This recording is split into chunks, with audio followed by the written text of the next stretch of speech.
Nung up to date, na-inlove ka na kagad sa kanya nun? O I really like him. passion or love?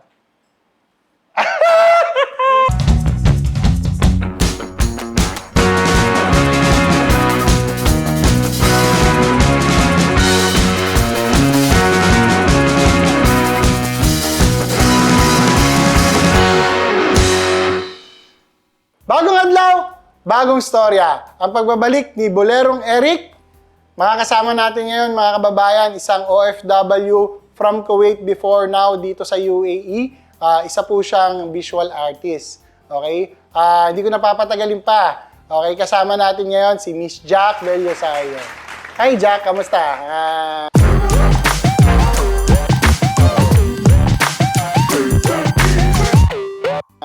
It's been a long time. Nung nagkita tayo last dun sa ating affiliate, di ba? Kamusta ka na? Well, I'm doing great. Actually, very excited. And thank you rin pala for inviting me dito sa show mo. You're always welcome. Kasi nakakatuwa talaga. I was really happy to become part of the show. And para sa mga boleros and boleras dyan, kamusta po kayong lahat? Sobrang exciting ang mga susunod na mga episodes natin. And I hope you stay panoorin niyo yung episode natin ngayon. Ay, abangan nyo yung susunod namin. Pero kay Miss Jack muna tayo. Miss Jack, actually, meron siyang screen name. We call it screen name. Simply Jack, kung makikilala niyo siya sa social media. Anong mga platforms ang ano natin? You're doing content creation right now, right? So, ang content creation platform ko right now, yung mga vloggings na ginagawa ko ngayon, which I just started this year. I am into videography. I'm a professional photographer and videographer. Pero, hindi ako marunong mag-vlog, actually. Okay. Buti na lang may nakilala akong community through you guys. So, medyo natuto ako mag-vlog. Nagagamit ko ngayon yung alam ko sa videography because of the community. So, ang vlogging ko is in TikTok, which is Simply Jack. Nag-open na rin ako sa Facebook ng Simply Jack na account. And yung mga videography na ginagawa ko sa Instagram, hiwalay yun. Yung mga jobs ko, yung mga shoots ko sa Instagram. So, yung work mo ngayon, actually, buti naman nagpapagsabay mo. O you have still time for your client pa? Actually, alam mo, nung college ako, may kwento kasi ako, no? Nung college Ayan. Hindi ko talaga first choice ang mass comm eh. Mass communication kasi ako eh. So, hindi ko siya first choice. Parang yun yung last choice ko, mass communication. Kasi gusto ko dati, uso kasi nung panahon na yun. Wala ka bang second choice? Wala. Mag-first choice ka lang, tsaka last choice ka. First choice and last choice lang talaga. O baka may second choice. Hindi ko alam. Hindi ko maalala, 20 years ago na yun eh. So, yung first choice ko was physical therapy. Uso kasi nung panahon na yun ng PT. Oo nga. Di ba? Oo. Kasi yung mga PT pumunta. Anong year yan? 2000 ako graduate. That was 20 years ago at or 23 years Tagal ago. na, 23 diba? years ago. Yun. But still look young. Thank yes. you. Bolero talaga eh, di ba? Ayun, tama. Bolero. So, last choice ko yung mass comm. Parang, unfortunately, hindi ako pumasa sa PT. Actually, hindi kasi ako magaling sa entrance exam eh. Buti na lang. Lagi ako alam mo yun? Para sa ako, exit exam. Exit exam, ayun nga eh. So, lagi akong baksak sa entrance exam, grabe. So, hindi ako pumasa. Nag-apply ako noon sa UST, PT. Hindi ako pumasa. And then, nilagay nila ako sa parang ano ba yun, yung nasa list ka lang, psychology. So, hindi ko siya ginrab. Ang ginawa ko, nag-mass comm ako. Iniisip ko, ano kaya pwede kong gawin after ko graduate ng mass comm? Okay. Kasi normally parang, ano ba pwedeng gawin? Although, nung natutunan ko yung mass comm, nandun yung TV, nandun ang newspaper, nandun ang PR, tri-media kasi siya, di ba, ang mass comm. So, Okay. Maano ko, ma'am, singit ko lang. Kasi according to my research, nag-work ka sa isang network company sa Pilipinas. It's which... Tape Incorporated sa Itbulaga. Okay. So, nakasama mo sila Tito Vic and Joey. Okay, mga dabarkas natin pala dyan. Pero dabarkas na sila no? Hindi pa? Hindi pa ata. Hindi pa. Kasi 2020 something lang, 2022 lang ata. Naisip nila yon nung 20... mag-OFW ka na. 2002, sorry. 2002. So, hindi ko nakala na yung MASCOM pala would be so important ngayong 2023. Alam mo yun? Hindi ko naisip na Oo nga. this is a course which is now multimedia arts na very useful sa future. Bakit? Kasi lahat ng tao ngayon nasa internet na eh. Nasa social media na eh. Kailangan marunong mag-picture, kailangan marunong mag-video.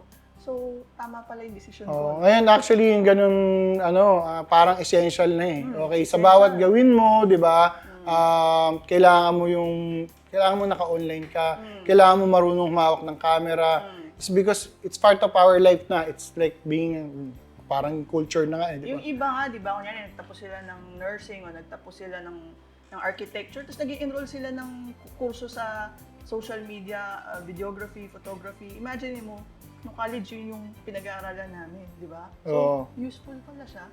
And I'm so happy na ito na yung nangyari. And a lot of people na MASCOM, hindi sila nagtutuloy sa career ng pagiging communication artist. Hindi sila nagtutuloy eh. Pero ako, ever since nag-graduate naman ako, I'm happy na naging career ko siya. Okay. Nagamit ko talaga siya. Kung ano yung pinag-aralan ko. So, yun yung maganda doon kasi yung pinag-aralan mo ngayon sa MASCOM, inline doon sa nagamit ko siya. sa ginagawa mong pagko-content creation. So, at least, and then you have the community na naggagabay sa'yo. Okay? Which is Balita ko, nag-RTD ka rin. Oy, vlogging! Tama. Di ba? Thank you talaga kay Sir Real Talk Darbs kasi maraming salamat kasi hindi ko akalain na ang dami kong matututunan talaga. Although, videographer ako, video editor ako, iba rin pala talaga yung vlogging. Yes, ang dami yes, kong natutunan. And then, exciting din siya kasi ngayon, yung mga napag-aralan ko, yung mga na-experience ko, ma-apply ko ngayon sa vlogging. And it's a tricky thing kasi it's really catching attention of other people or audiences. So, yun na kasi ang inline ngayon eh. Hindi siya madaling isipin actually. Pero ang sarap niyang gawin. Ang sarap niyang i-experiment. Jack, matanong ko lang, di ba you're been to Kuwait? So, paano mo naisip na pumunta ng Dubai at magstay here? Yun, ha? Love life ba yan? Oo, definitely. Madali yung sagot eh, kasi love life. Ang bilis eh. O, di ba? Hindi, alam mo. Career o love life ba yan? Hindi, mamaya tayo. Kasi meron tayong mga katanungan mamaya, secret, okay? Love life talaga siya. Kasi ilang years ako sa Kuwait. Actually, 2003 ako nag-start sa Kuwait. Okay. As a videographer, photographer. So, merong isang US company na gusto mag-pioneer ng videography department. So, kami yung hinire sa Pilipinas. Direct ka from Pinas to Kuwait. Okay. Female videographer talaga yung hanap nila. Kasi sa Middle East, mabenta kami. Kasi ang mga tao dito covered. So kami lang talaga pwede mag-shoot sa kanila, hindi lalaki. So mabenta ang mga videographers, photographers na babae. So hina-hire kami from outside. Paano naman napasok dun yung Love life? love life? Ayan. Nung pagdating ng internet, di ba? Kasi makalupang panahon pa yon. So, luma talaga. diba? So, nag-start pa lang ang mga tao sa dating, di ba? Sa online. So, meron ako isang online na napuntahan. Nakita ko yung picture ng asawa ko ngayon. Okay? So, nakita ko yung picture niya, tapos sabi ko, yung gwapo nito. Sabi ko, crush Sir Jun! Diba? Si Pogi, talaga kita eh. Kasi ba naman, sa picture niya, kita mo yung arms niya, ang ganda. So, ayun, nabighani ako sa arms niya. And then, hindi ko alam. Sa arms lang? Doon sa picture na yun. Ang ganda ng ngiti, ang ganda ng arms. Okay. Ayan, so, sinubukan ko, I think ako yung nag-message eh, I think. Ikaw talaga initiate. Oo. Ano naman ako, proactive naman ako eh. Alam mo yun? So, I think that's how we got to know each other. Okay. And then, nasa Dubai siya, ako nasa Kuwait. So, Sir Jun, nabanggit ko na yung pangalan. Okay. Talagang sa Dubai siya naka-base. He's a nurse in Dubai. So, pero nung nakausap ko siya sa chat, nasa Pilipinas siya noon. And then, nakausap ko siya, nasa Kuwait ako. And then, we became friends online. And then, nag-eyeball kami. Nung panahon na yun, eyeball pa ang tawag. EB. Pinas o Dubai? First eyeball namin sa Pinas. Okay. Sa Alabang. Ayan. Kaya gusto mo dun kumaro ng talaga. Malapit to sa Alabang. Doon kami taga Cavite kasi ako eh. Tapos taga Laguna siya. So, so tama. Malapit lang. Kumbaga tama. Alabang. Tapos naalala ko kumain kami ng steak. Oh. Hindi mo ma-compare yung steak sa Dubai tsaka or sa Middle East sa Pilipinas kasi ang payat ng steak. Alam mo yun? Oo, ano dun eh. Magtataka ka, yung steak Manipis dito, ganyan lang. kalaki doon, ganun. So, doon ka na in love. Sa bagay. Nang up to date, na in love ka na kagad sa kanya nun? Or when you come back to, when you I really like him. came to Dubai? Marami rin akong kachat na iba. Okay. Iba-ibang lahi, actually. Pero siya yung nagustuhan ko. Siya yung nagustuhan ko. Okay, Jack. Matanong ko lang, di ba videographer ka? Paano mo naman nasasabay yung pag-videographer mo and then yung affiliate marketing natin or your business through online? Actually, napakaganda nga na nangyari kasi I think nung dumating ako sa Dubai, it was really super blessing for me. From Kuwait. Hindi lang si Sergio na. Oo nga, Oo, di ba? Hindi lang ang asawa ko, no? So, from Kuwait, I was full-time sa studio sa Kuwait eh. 3 studio ang pinagtrabahuhan ko. Okay. And then, na-meet ko si Jun, no? And then, sabi ko, ayoko nang mag-studio work. Kasi, honestly, medyo nakakapagod rin siya. To shoot, to edit, medyo nakakapagod yan. And then, I was wanting to start something new, a new career. Yung panahon na yun, sa Dubai. Kasi it's a new life, di ba? Pero sabi sa akin ng asawa ko, no, just do what you know. And then may offer nun. There was 2 jobs. Shooting again or editing. And then there was reception job ata. Pero, ang maganda dun is, ito yung funny eh, mas malaki yung offer nung sa reception. Oh. Compared dun sa video editor. Pero sabi ng asawa ko, kunin mo yung video editor job. Oo, tama. Sabi niya. Pero mas malaki yung offer ng isa, di ba? Kung isipin mo, bakit hindi yun ang kunin ko? Pero, yun isang bagay na pag-aaralan ko ulit kasi hindi ko siya alam. So, kinuha ko yung alam kong gawin. And in a matter of 2 years, it was amazing. I was full-time in Dubai for 2 years. And after that, nag-freelance na ako.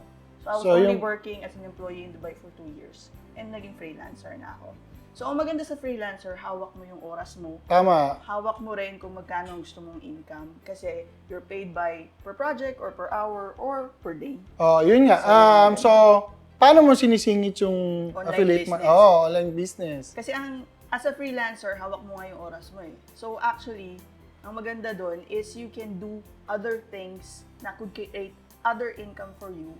Kaya, pumasok ako sa mga online business. Nakita ko na there's something good about digital businesses. Bakit? Kumikita ka na sa main job mo as a shooter, and then, sa mga days na hindi ka nagsushoot or hindi ka busy, meron ka pang pwedeng gawin, nasa bahay ka pa. So, affiliate ka sa isang community. Yes. Okay, yan. Nakakatulong sa atin. And actually, mga kabolero, if you have a community talaga to help sa mga gagawin mo na negosyo, malaking tulong, di ba, Miss Jack? It's a big help. Hindi lang pagiging isang OFW ang pwede mong gawin dito, lalo sa ibang bansa. You can do everything. Negosyo man, or kung ano yung hobby mo na love mong gawin, di ba? Masisingit mo kasi talaga siya eh. And then, you can do it at night, you can do it in the morning, whenever you want to do it eh. Pero hindi sinasabi ni Miss Jack na mag-resign ka sa trabaho mo, ha?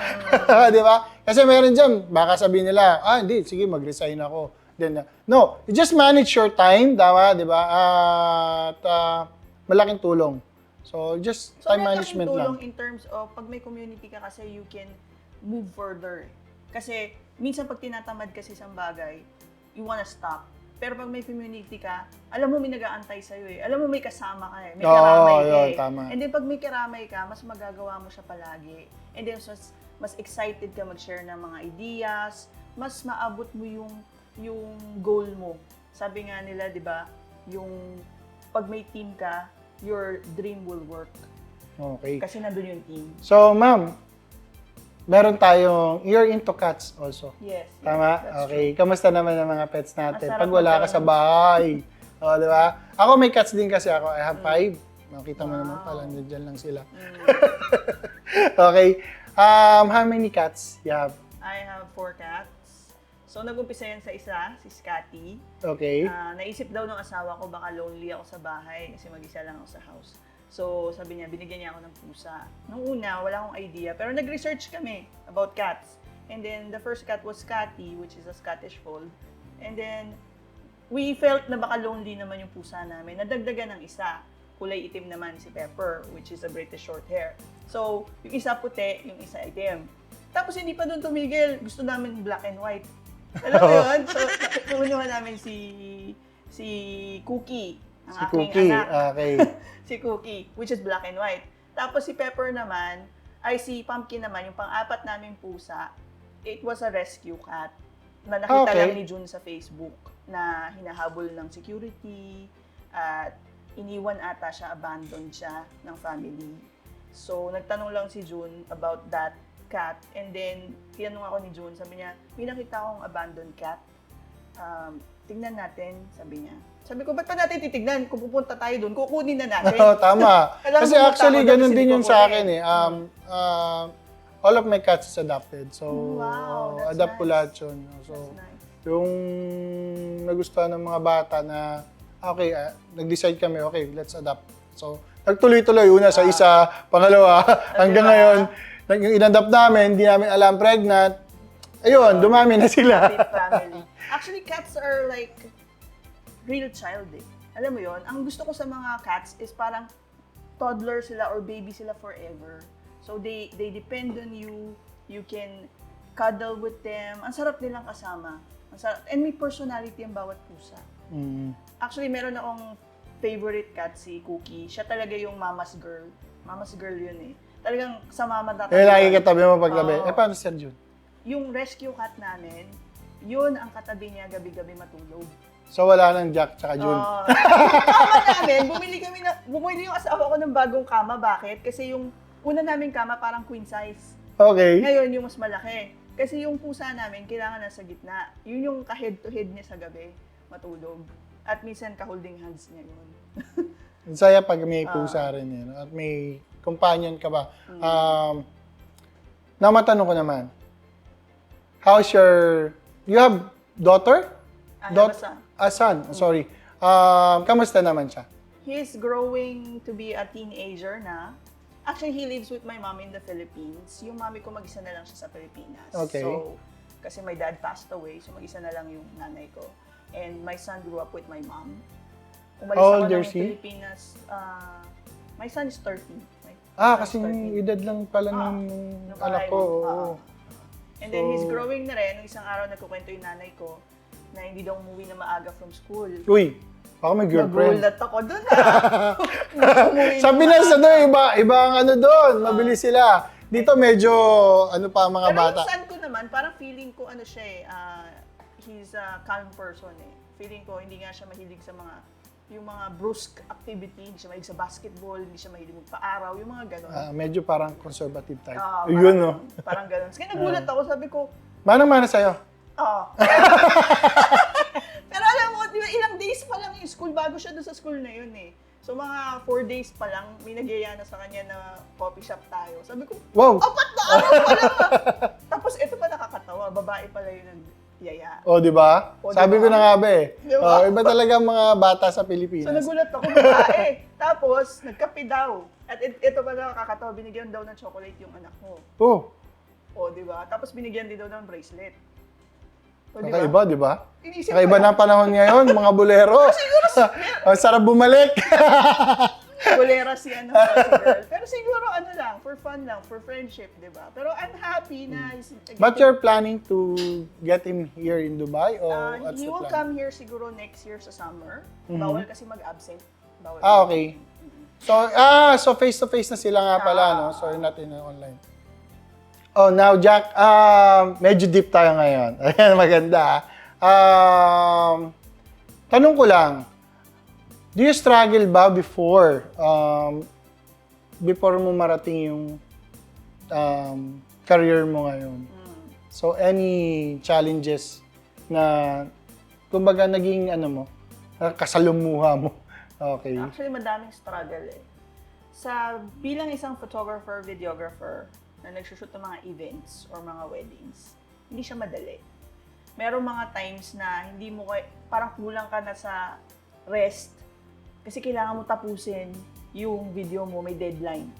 Meron pa kaming nangyari na sa Kuwait na 5 araw nagsushoot ako, yung mata mo parang gumaganon-ganon na. And then usually nagsushoot kami sa madaling araw, umuwi kami ng 3 a.m., 5 a.m.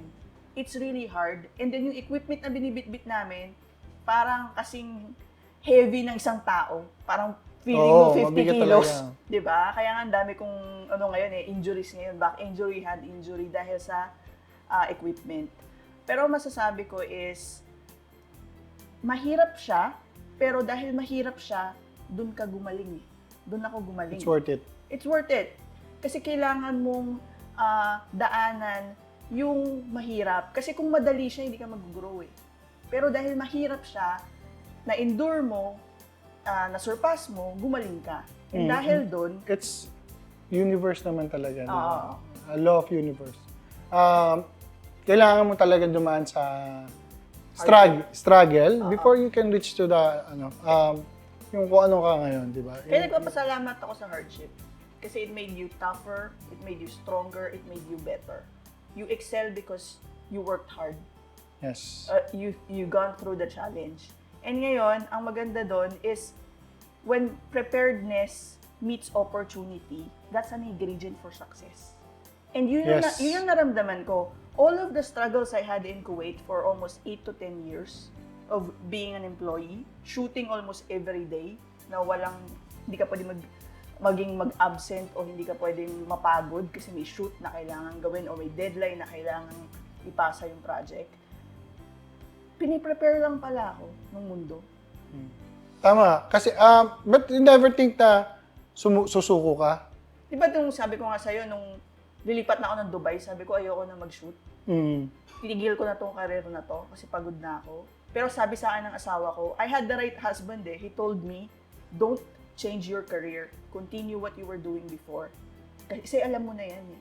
And then, nahanap ko yung tamang company and naalisan ko siya in 2 years. Nakilala ko lahat ng connection ng mga taong kailangan ko makilala. And because of those 2 years and because of those 8 years na pinaghirapan ko sa studio, in 2 years nakawala ako sa employment. And that's a big thing. Because 2014, self-employed na ako sa Dubai. O, di ba? Di ba? Almost going to 10 years na ako self-employed because of what I did before. And then, kasi hindi ka sumuko. Oo. And yun. then, ginalingan mo, and then, kinilala mo lahat ng taong pwedeng magbigay sa'yo ng opportunity kasi kailangan bukas ang mata mo sa opportunity. When you see the other people succeeding doon sa ginagawa nila, nakita ko, ito yung ginagawa niya, yung isang araw or 4 na araw na income niya, parang 2 buwan ko. Oo. Nung nakita ko, anong ginagawa niya? Nagpa-freelance siya. Naisip ko, may way pala na pwede mong pabilisin yung laki ng income mo, palakihin in just a matter of few days. Magkano income? Secret. Alam mo Ayan, secret. Nagayahin kita, secret.